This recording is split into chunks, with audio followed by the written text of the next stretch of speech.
मैंने सुना एक अंधा और एक लंगड़ा दो मित्र थे, दोनों भिखारी। और दोनों की मित्रता एकदम जरूरी भी थी, क्योंकि एक अंधा था और एक लंगड़ा था। लंगड़ा चल नहीं सकता था, अंधा देख नहीं सकता था।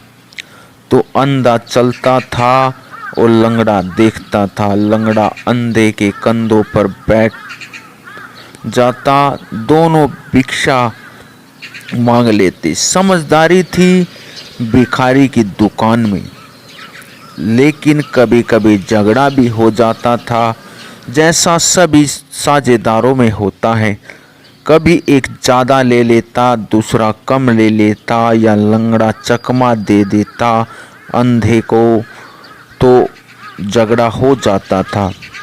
एक दिन झगड़ा इतना बढ़ गया कि मारपीट हो गई और दोनों ने कहा कि अब यह साझेदारी खत्म, यह पार्टनरशिप बंद, अब नहीं करती, अब अपनी तरफ से ही घिसट लेंगे।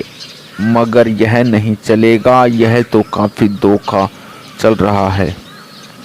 कहते हैं परमात्मा को बड़ी दया आई, पहले आती रही होगी, अब नहीं आती, क्योंकि परमात्मा भी थक गया दया करके।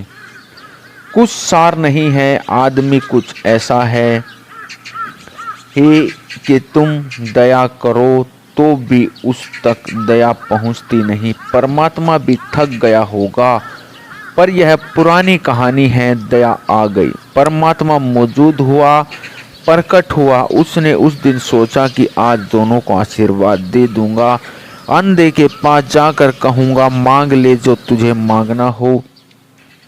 संभवतः अंधा मांगेगा, क्या मुझे आंखें दे दो, क्योंकि वही उसकी पीड़ा है। लंगड़े से कहूंगा तो तू मांग ले, वह मांगेगा पैर, उसको पैर दे दूंगा। अब दोनों को स्वतंत्र कर देना उचित है।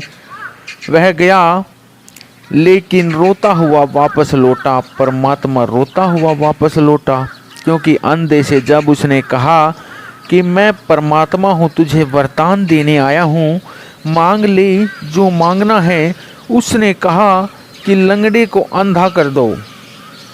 जब उसने लंगड़े से कहा तो लंगड़े ने कहा कि अंधे को लंगड़ा कर दो प्रभु।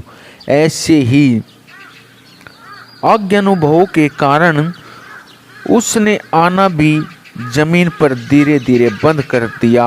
कोई सार नहीं है, बीमारी दुगनी गई, आने से कुछ फायदा न हुआ। दया का परिणाम और घातक हो गया। अंधे ने मांगा, वही भूल हो गई। लंगड़े ने मांगा, वही भूल हो गई।